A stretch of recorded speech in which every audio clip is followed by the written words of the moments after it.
All right, so this morning I was reading from The Tao of Daily Life, a book by a guy named Derek Lin. And there was a story in there about living in the moment, and it was an awesome story. Never heard the story before, and it just was the best metaphor of living in the present moment that I've come across ever. So I felt compelled to share it with you. So I'm gonna share it to you just straight because I couldn't do any justice to it, paraphrasing it or rewriting it or any of that sort of stuff. So I'm gonna give it to you straight from here, but then we'll talk about it and unpack it a little bit. So, um, and in this chapter, this is just chapter 2, by the way, and I'm approaching the book from because each chapter is a new story. And essentially what Derek Lin's doing is teaching the Tao through stories. And I think it's beautifully set up in the sense that you can do one story a day and then give yourself some time to sort of reflect and let it sort of percolate and see what it means to your life. And this one just was like, I was just blown away this morning when I read it, and I thought, well, I must share this story. It's awesome. So here's the story, and we'll talk about it. So one day, while walking through the wilderness, a man encountered a vicious tiger. He ran for his life, and the tiger gave chase. The man came to the edge of a cliff, and the tiger was almost upon him. Having no choice, he held onto a vine with both hands and climbed down. Halfway down the cliff, the man looked up and saw the tiger at the top, baring its fangs. He looked down and he saw another tiger at the bottom, waiting for his arrival and roaring at him. He was caught between the two tigers. Then, if that wasn't bad enough predicament to have a tiger above you and a tiger below you, both wanting to, eat you for lunch or dinner or whatever. 2 rats, one white, one black, showed up on the vine above him. And as he didn't have enough to worry about, they started gnawing on the vine. And he knew that as the rats kept gnawing, they would reach a point when the vine would no longer be able to support his weight. It would break and he would fall. He tried to shoo the rats away, but they kept coming back. And then this was cool here. At that moment, he noticed a strawberry growing on the face of the cliff, not far away from him.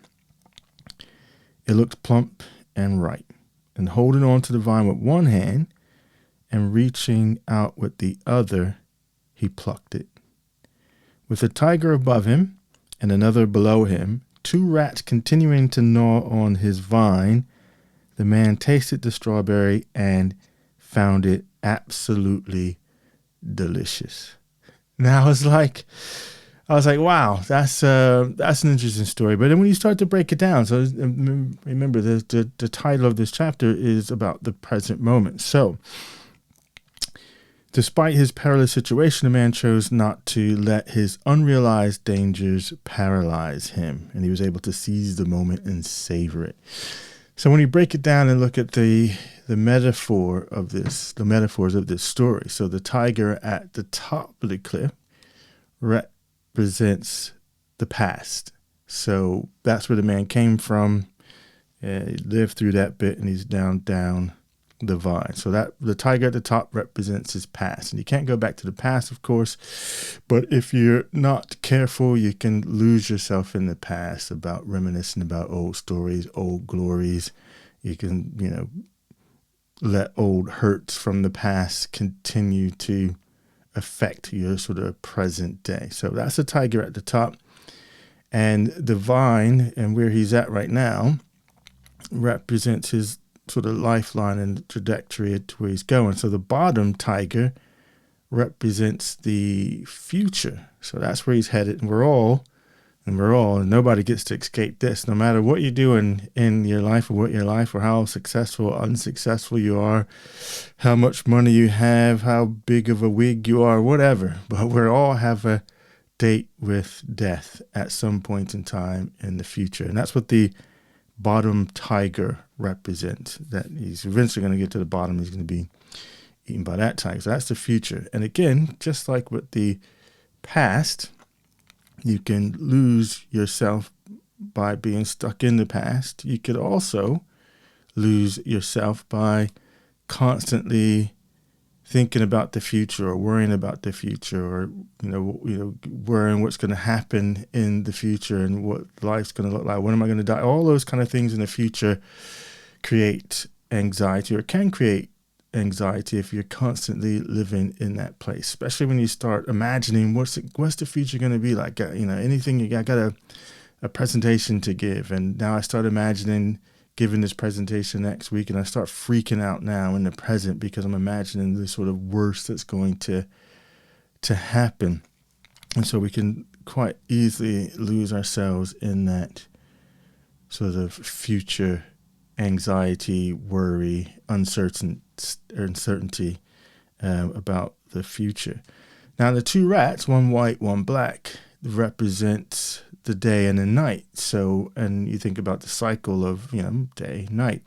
So and we're all on that cycle. So the day comes, night comes, the next day comes. So, and essentially, eventually, that turning of the wheel there of the day, you're eventually going to meet your date with death as the days go by. That cycle happens. So that's what the two rats represent. Now, the man could have held on to the vine and just froze and been locked in place, thinking about the past and wishing he had made the decision to be where he was, or knowing that these two rats, that they keep going, eventually he was going to fall down to the tiger, and the tiger down at the bottom was going to eat him. So, he could have just become paralyzed with his mind in either sort of place, worried about the tiger at the top, worried about the tiger at the bottom, and, worried about the two rats that are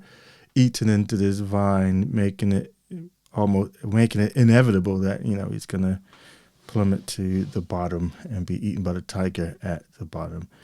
But the guy chose, when he saw the strawberries, he could have just looked at it and just said, oh, it would be nice, but I got bigger things to worry about. This tiger at the bottom, these two rats hastening my death.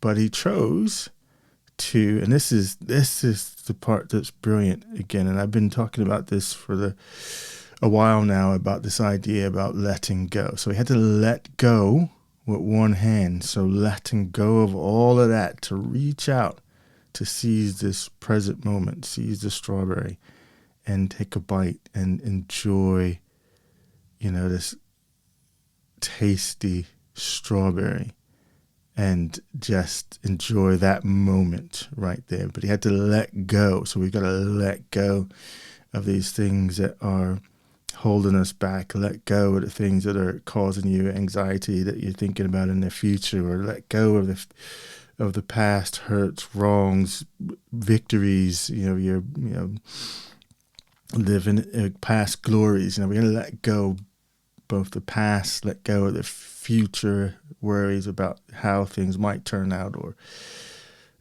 some future success you might be after or desiring but aren't quite there yet. We got to let that go and be in that present moment. Seize the present moment. Seize the strawberry that's right there in front of you, that you can just take and savor that strawberry. And I found that was fantastic for me. So I was like, yes, that is exactly the thing. A simple metaphor like that, and simple concept in terms of being present.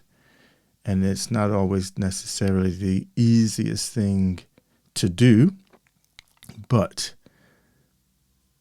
and as cliche as it may sound, the present is truly the only moments that we have. The now is all that you really have. Past is gone, future's not here yet. And then so you're here and focusing on this place, this time, this now, and realizing the beauty of the present moment. Oh, yeah. Okay. So anyway, that was, I just wanted to share that with you because I thought it was, a really fantastic metaphor for living in the present. And I highlighted this in the book. The strawberry represents the astounding beauty, bliss, energy, and vitality of the present moment. It is always there, always available for those who have the ability to see it and experience it. So I'll leave you with that. Great book, The Tao of Daily Life.